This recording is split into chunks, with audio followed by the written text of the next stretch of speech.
What is up, everybody, and welcome to another edition of the Not So Stupid podcast. In today's episode, we're going to be breaking down how to design an optimal training program.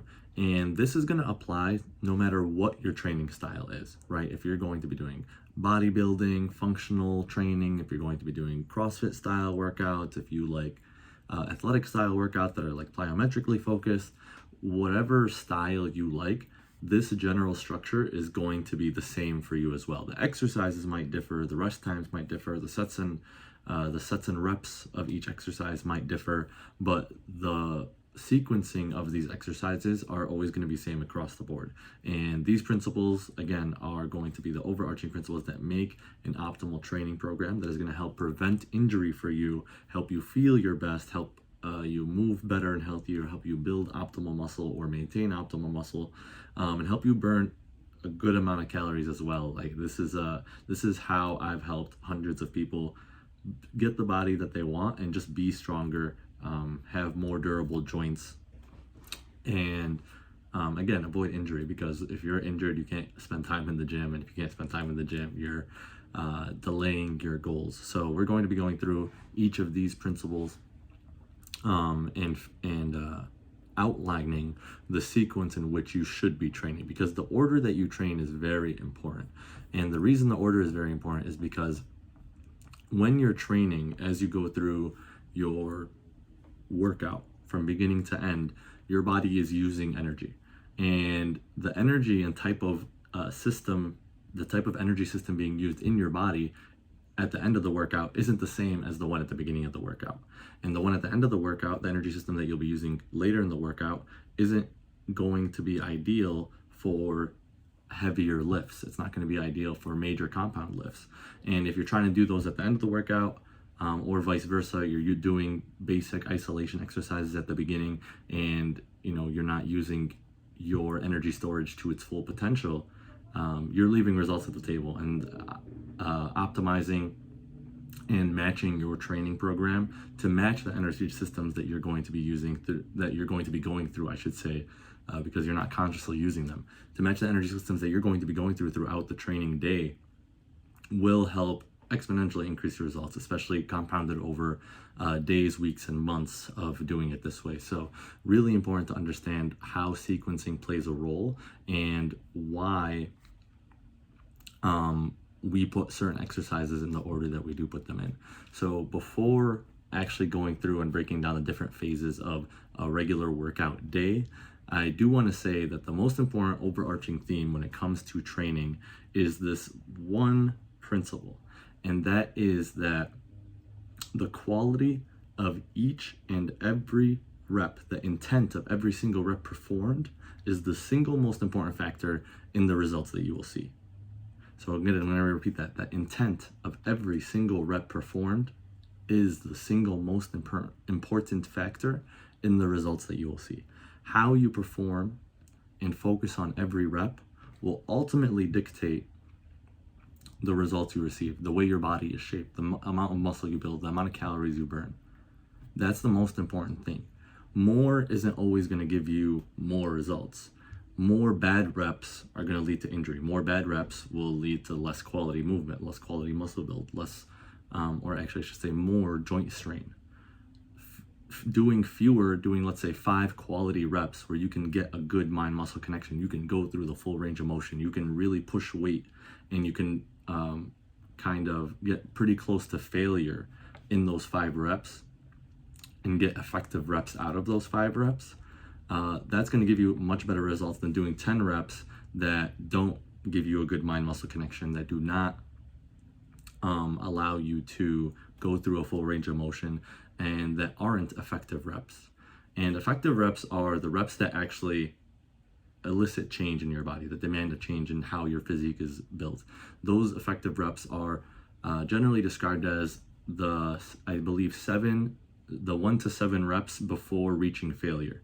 And what that means is, if you, as an example, I think is the best way to describe this. If you are doing a bench press, let's say for 10 reps, and you do 100 pounds, and you can do 100 pounds for 20 reps, you're not getting any effective reps out of this. You're not challenging the muscle enough.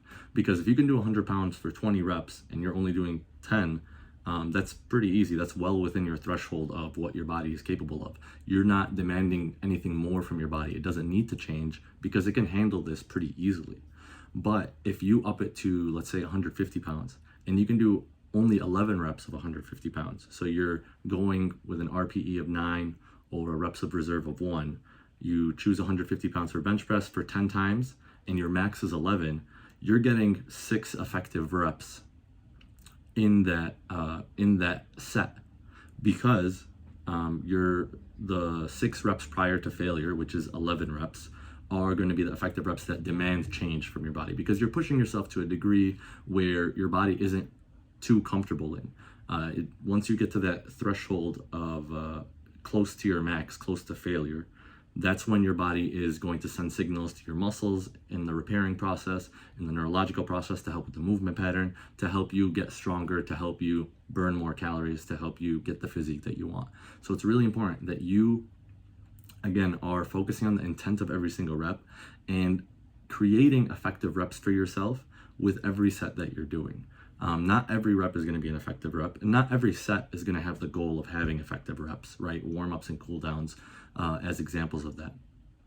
But maximizing how often you do that on a day-to-day, week-to-week basis, without deloads, of course, is going to be key in seeing your results dramatically increase.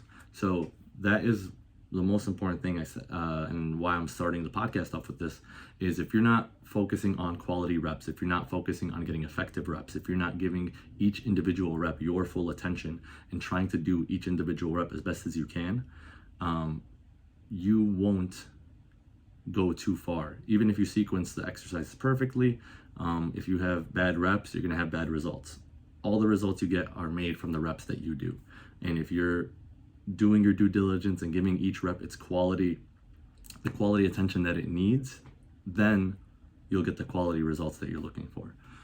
So really important, and I hope that when you go to the gym the next time you work out, if you weren't already focusing on the reps of every set, if you're not sure how you're connecting with the muscles that you're training, if you're not sure how close you are to failure on any rep, I definitely encourage you to kind of reflect on that and test yourself a little more the next time you go to the gym. Just be more mindful of it and see how, if you're actually giving it your all, or if you're kind of leaving results on the table there.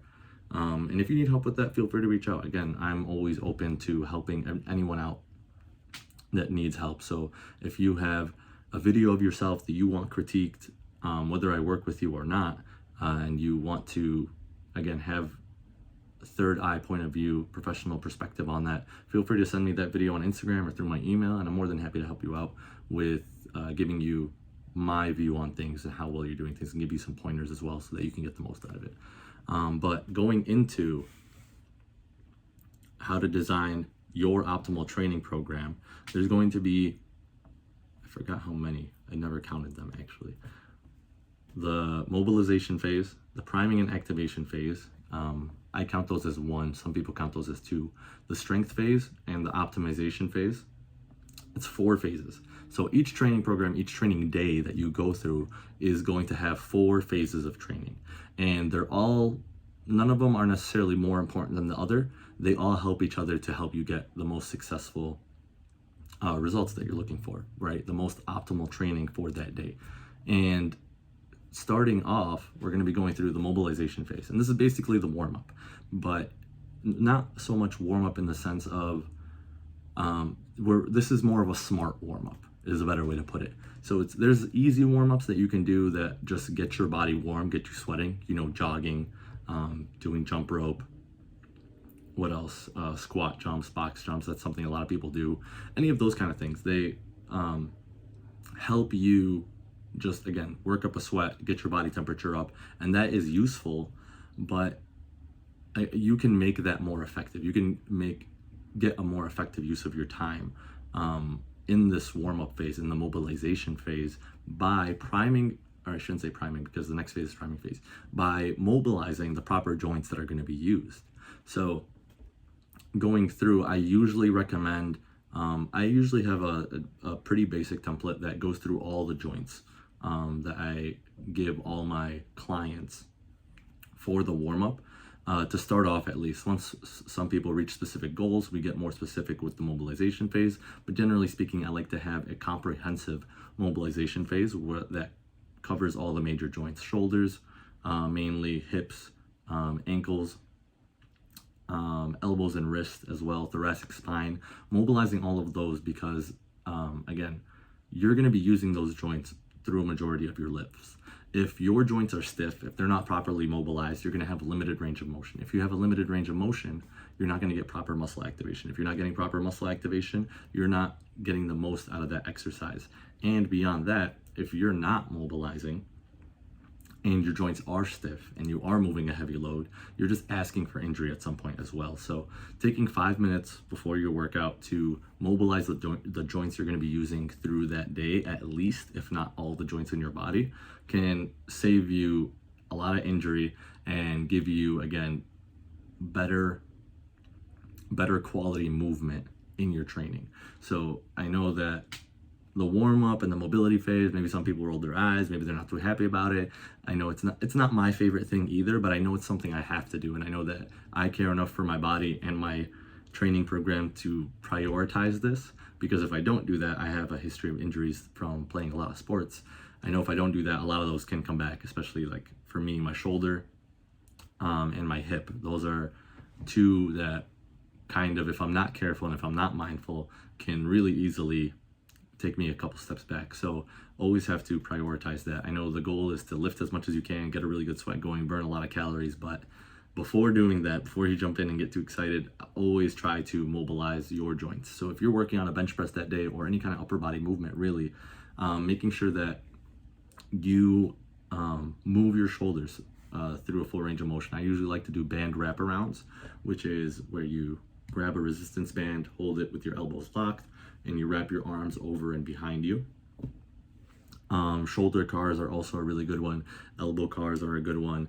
Wrist cars as well. This is where you take the joint and rotate it through the entire range of motion so that it is opening up. Because if you're coming to do a workout and you've been sitting down all day, your joints have been in the same position all day and they kind of are accustomed to that. So making sure that you actually open them up and use them properly, or move them properly, I should say, can pay dividends for you in the training program.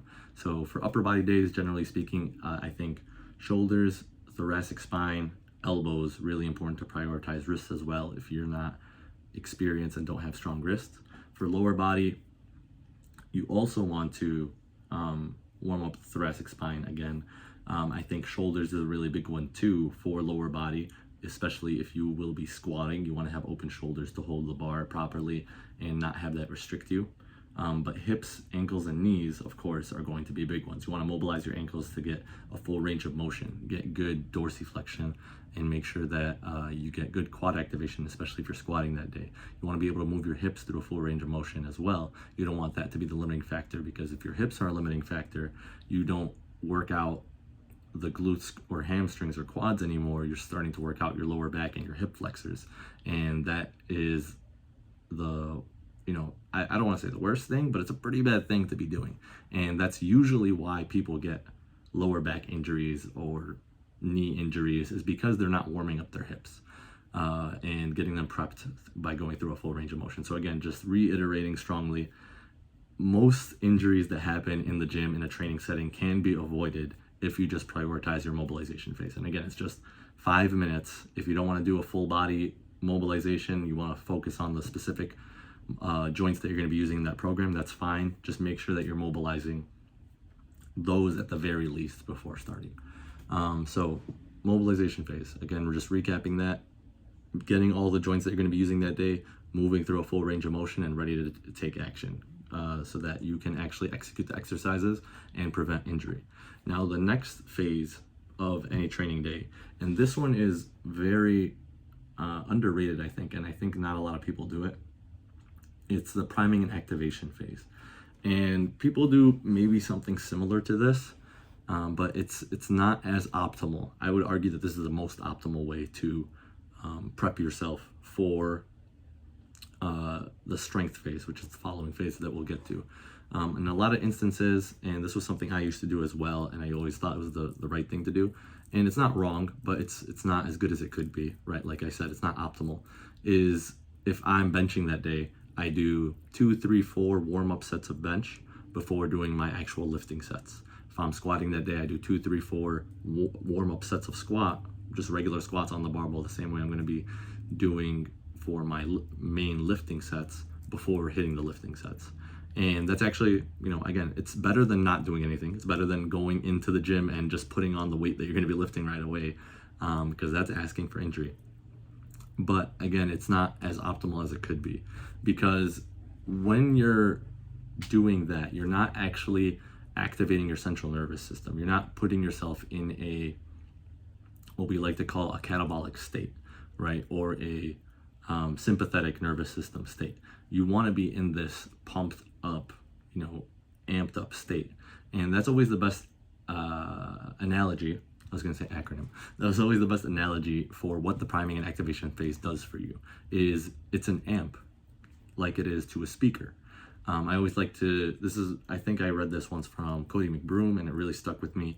And when you think of a speaker that doesn't have an amp, it's still making music, it's still doing, it makes a good noise, but when you add an amp to it, the quality of the noise increases dramatically, right? And it's the same kind of thing here. When you prime your body and you activate your central nervous system for the movement that you're going to be doing, for the strength phase of this program, of your training program, you're amping up your system to perform that movement that much better. The quality of movement that you're going to do now is going to be improved dramatically. I was going to say exponentially, but I don't think that's an accurate phrase. So the reason this is because, again, we're establishing a mind-muscle connection, but more beyond that, it's at the neurological level. Your brain is getting primed to go through this movement pattern as explosively as possible and as effectively as possible. And once you get your central nervous system on the same page as your muscles and joints, you got the whole gang ready to attack this exercise as best as you can. So the way that this works is basically, it's the way I like to describe it, I should say, is that you are going to do an explosive movement pattern that follows the same movement pattern that you will be doing for your main lift. So, for instance, and this is speaking about the priming, we'll get into activation in a little bit. For instance, if we're doing squats, doing vertical squat jumps where you're squat down and jump up as high as you can is an effective way to prime for a barbell back squat, because you're going through that same movement pattern. You're squatting down, you're getting your ankles dorsiflex, you're getting your knees bent, you're putting your hips in flexion, and then you stand up, you put your hips in extension, you extend your knees, you extend your ankles, and jump up explosively. The same joints are being bent in the same exact way, but you're demanding a high force output from them to explode up and jump into the air. Because you're doing that, again, you're creating a connection with your central nervous system and your brain with those joints and muscles, so that when you do the exercise, you do barbell squats, right? You're going from squat jumps to barbell squats. Your body is ready to go, and it's already made that connection with your mind to perform that movement more effectively. Whereas if you're not doing that, it's going to take some time to actually make that connection. This, again, it's an explosive connection. If you haven't done it before, the best thing I could say is trust me on this and try it out. It makes a really big difference. I'll go through some examples for each exercise. So like I said, squat jumps, vertical squat jumps, not broad jumps. For squats, barbell back squats is a great combo right there. I like to do plyo push-ups before bench press. Same kind of idea. Push-up and bench press are the same kind of movement. A plyo push-up is where you're basically jumping with your hands. Your hands leave the ground and you catch yourself. Kettlebell swings with deadlifts, I think, is a really good combo as well. Deadlifts has a few things that you can do, but I really like the kettlebell swings as a good option for that. Or broad jumps. Broad jumps are a good one as well. And this is where you're squat jumping, but for distance. You're using your hips to squat jump forward instead of upward.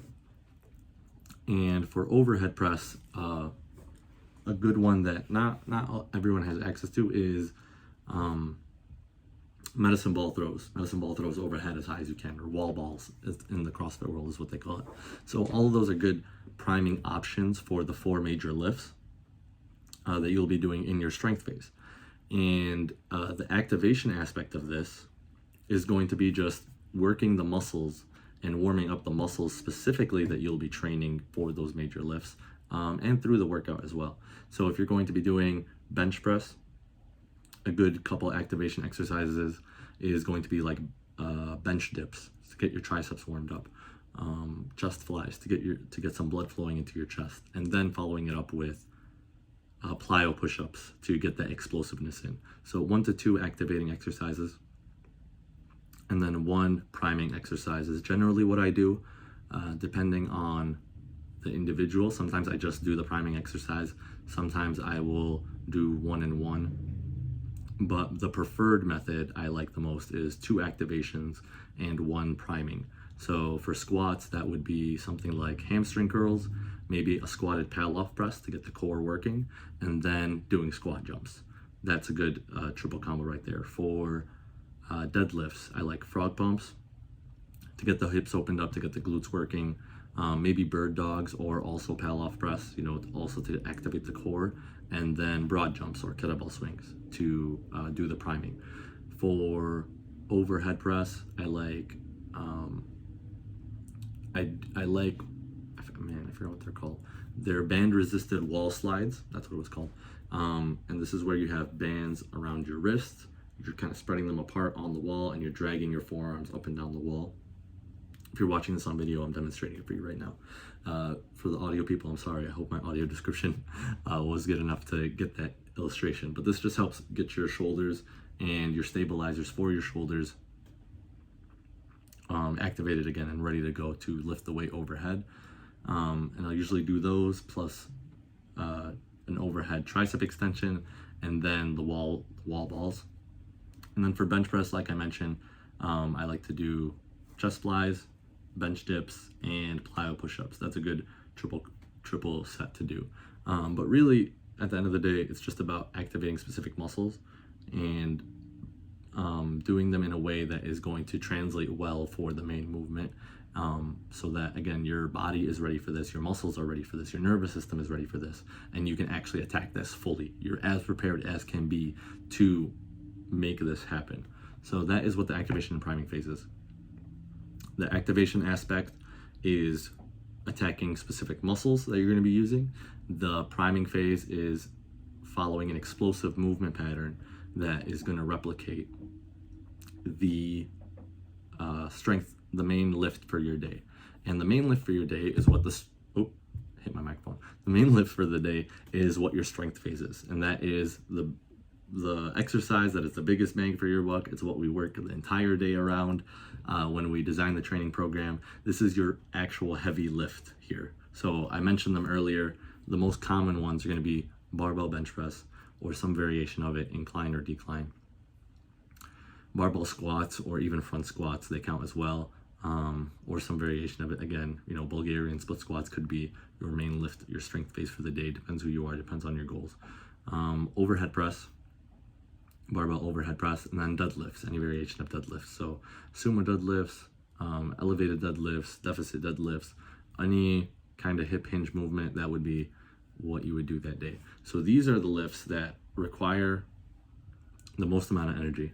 They will be the ones you burn the most amount of calories doing, because again, they require a lot of energy. They're very heavy, and heavy is relative to you. Heavy to me is going to be different than heavy to the listener. It's going to be different than the heavy your mom would lift, or your dad would lift, or your grandpa would lift. But lifting your definition of heavy is going to be the important thing here. And so again, it's gonna, I forgot what I even covered. So it's gonna take the most amount of energy. It's gonna be the heaviest lift that you're gonna be lifting for the day. It's going to be relatively low rep for the most part. It's definitely, I think, I rarely program the strength phase to be more than 10 reps for anybody, unless it's like a home workout program. But speaking just on a gym terms, it's rarely going to be more than 10 reps, more than 8 reps even. I like to stay in the 3 to 6 range for this. 3 to 6 rep range, that is. And again, trying to maximize how much weight you're lifting for each rep, for each set. That's going to be the main goal of the strength phase. Is, you know, another term that you might see if you read about this a lot is called the metric-based lift, because you're tracking the numbers for this lift the most. You know, it's more important to track the numbers for this lift than any other lift, I would say, because you want that strength progression. You want that leveling up on a week-to-week basis that you see. So that is, you know, what we're going to be doing. There's a lot of benefits to this.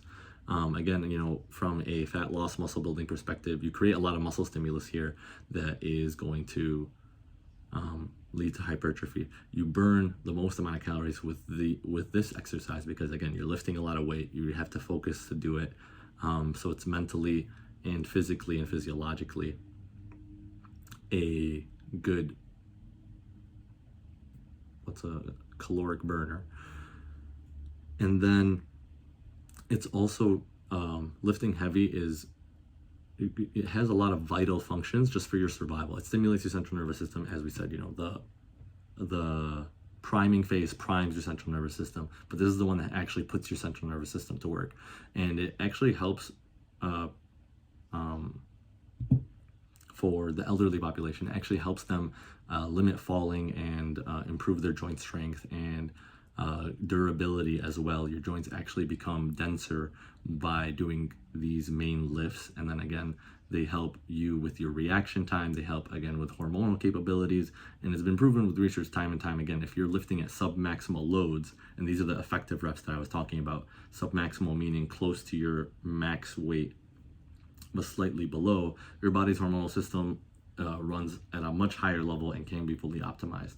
So not only are you getting the fat loss benefits of this, the muscle building benefits of this, the strength gain benefits of this, but you're also getting so many health benefits from lifting heavy and prioritizing your heavy lift as well. So the mobilization phase and the priming and activation phase were all to get you ready for this lift and to do this lift as best as you can. Those prior phases are going to be super important. And to get the most out of this, to get the most calorie burn, to get the most muscle building, to get the most stimulus, to get the most physiological benefit from it, you're going to need to lift heavy. Again, submaximal loads and close to failure as you can. Now, after the strength phase, this is the bulk of your workout is going to be the optimization phase. And the optimization phase can be anywhere between 1 exercise to 5, 6, 7 exercises. Again, it depends on you, depends on your training age, depends on your experience, depends on your goals, how many times you're training a week. But again, could be as short as 1 exercise. You basically do a warm-up, a strength phase, and another exercise in the optimization phase, or it could be 3, 4, 5 exercises. But these exercises all complement the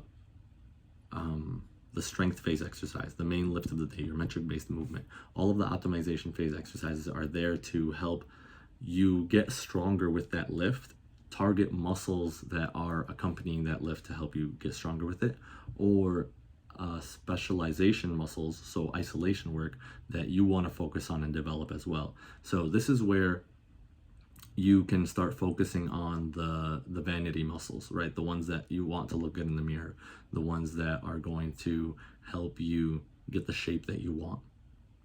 That's where you would do it. Is going to be in the optimization phase. And there's a lot of ways to work on the optimization phase. Generally speaking, if I'm putting 4 exercises in the optimization phase, which is probably I would say the average, I'm going to start with something similar to the main lift, something similar to it, and then doing an opposing lift, and then breaking it down to a smaller lift meaning it works out fewer muscles, so working into the isolation, and then ending it off with a finisher or a metabolite finisher, or a circuit, something along those lines, to get the blood pumping, to get some metabolites in you, and to get the last finishing touches on the workout. So what that could look like is we can just break down a full workout as an example. So let's say a push day. We're doing bench press this day. We start with the mobility phase. So we'll do shoulder wraparounds. We'll do a lat stretch as well, because we want to stretch out our lats. We don't want to be restricted from that area. A lot of shoulder restriction happens because you have tight lats. We'll do some fly chest stretches as well to loosen up the chest and get it through a full range of motion. So now we hit by doing all of those things, we hit the thoracic spine, we hit the shoulder, and we hit the elbows. The next thing we're going to do is go through activation and priming phase. And we'll usually do 2 to 3 rounds, maybe 5 to 10 reps of each one. And it'll be maybe 5 to 10 chest flies with a cable, 5 to 10 bench dips. We're really focusing again on moving those muscles and getting as much blood into those muscles as possible that we're going to be using for bench. And then doing plyo push-ups, whether on the floor or on the bench, for 5 really explosive reps. And we'll do 2 to 3 rounds of that with a minimal rest period, 30 seconds, 1 minute between the whole circuit. And then we go to the strength phase. We go into the main lift, which is bench press. And we'll do, 3 sets of 6, 4 sets of 8, 5 sets of 5. These are like very common variations for the strength phase. And usually for the strength phase, you want to have a little longer rest between each set, because again, we're focusing on the weight being moved here. And you need a good amount of rest between the sets to allow yourself to recover and lift the weight and lift the same weight for each set.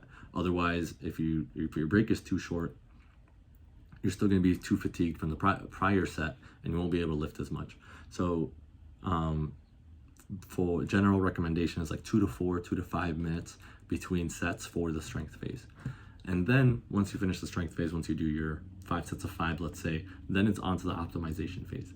And this is, again, we're going to start with something pretty similar to what we did for the strength phase. So the first thing after bench press is some chest variation, some pushing variation. Generally speaking, I like to do either an incline or a complete vertical press, depending on the day. We're saying push day, not an upper body day. If it was an upper body day, I would do a vertical press, like a shoulder press. Because we're talking about a push day, I'm gonna say we'll do an incline bench press. So we'll do an incline bench press. That's usually pretty similar. Then we'll go to, and we'll do that for 4 sets. I like to descend the sets and increase the reps as the workout goes on. So if we did 5 sets of 5 for the bench press, we're going to maybe do 4 sets of 8 to 10 for the incline bench press. And then we'll go to, again, like something similar to it. There's also going to be a compound movement. It's going to work out multiple muscles. Doing a shoulder press here would be really good, or a seated row are good options that I like. And again, we're going for lower sets, higher reps is the general scheme that I like to follow. So it might be 3 sets of 12 to 15 would be the next thing. So incline, so barbell bench press 5x5, incline chest press, incline dumbbell chest press is going to be 4x8 to 10, and then seated row, let's say for 3 to 12 to 15. And then after that, it becomes the isolation exercises. So this could be chest flies, cable chest flies for 15 to 20 reps. And this could be 2 sets, this could be 4 sets. Generally up to the person. I think 2 sets is usually more than enough for the average listener, for the general population, I should say. And then you can do arms, tricep, bicep, shoulders. You could do a little circuit with that. There's a lot of, this is where I get the most creative with the workout program. There's a lot of variations you could do here. There's a lot of nuance that you can do. You can do an EDT, escalated density training, where you do 3 exercises for a certain amount of reps each, but you're trying to do as many rounds of those exercises as possible in a certain rep range. You could do AMRAPs or drop sets as well.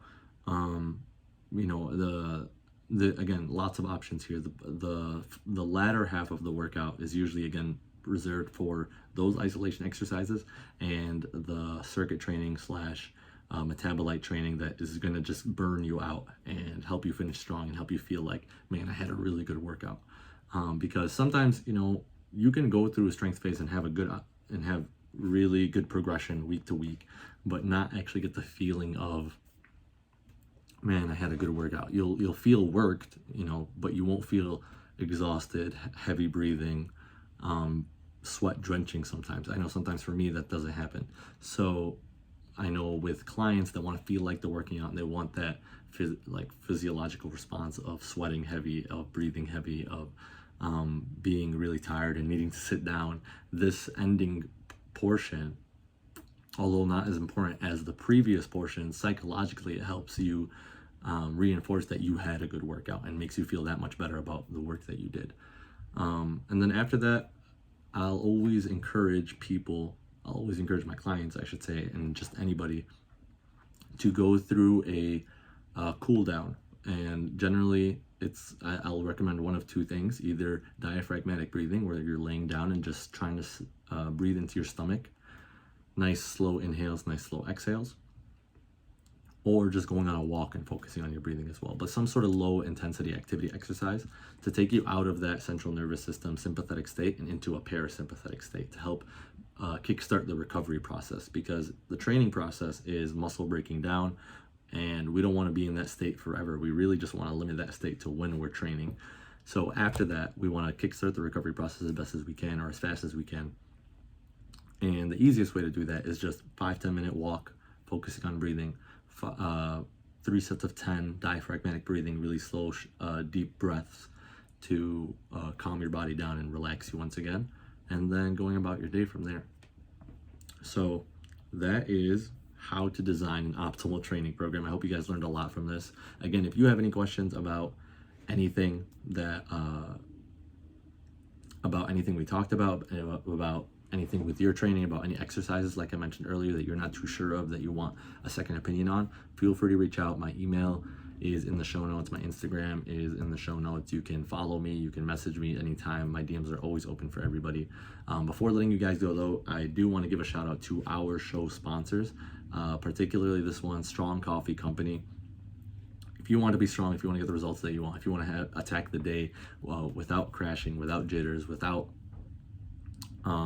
any of the negative repercussions that happen from drinking regular coffee or caffeine, Strong Coffee Company is the way to go. It tastes fantastic. I drink it literally on a daily basis, and I feel bad because I bought a coffee machine and I'm not going to use it because I'm making this instant coffee that I love so much more. So Strong Coffee Company, link is in the show notes. You can use code STUPIDFIT for 15% off your first order. Highly recommend trying them out. I have never heard anyone say anything bad about this that has tried it out after listening to the show and being interested in it. So if you have been on the fence, definitely give it a shot. Maybe get the sampler pack that gives you all of their flavors, and see what you like best and see what's going to be in your new routine. But thank you everyone for listening. I appreciate your time, and we will see you guys on the next show.